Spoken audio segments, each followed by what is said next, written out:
أخوتي الكرام، حكم إتيان المرأة في دبرها وهي صائمة، وحكم إتيان الغلام إذا كان صائما.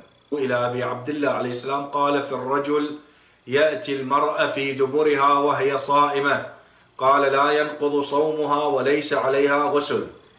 إذا أتى الرجل المرأة في دبرها فلم ينزل فلا غسل عليهما، وإن أنزل فعليه الغسل ولا غسل عليها.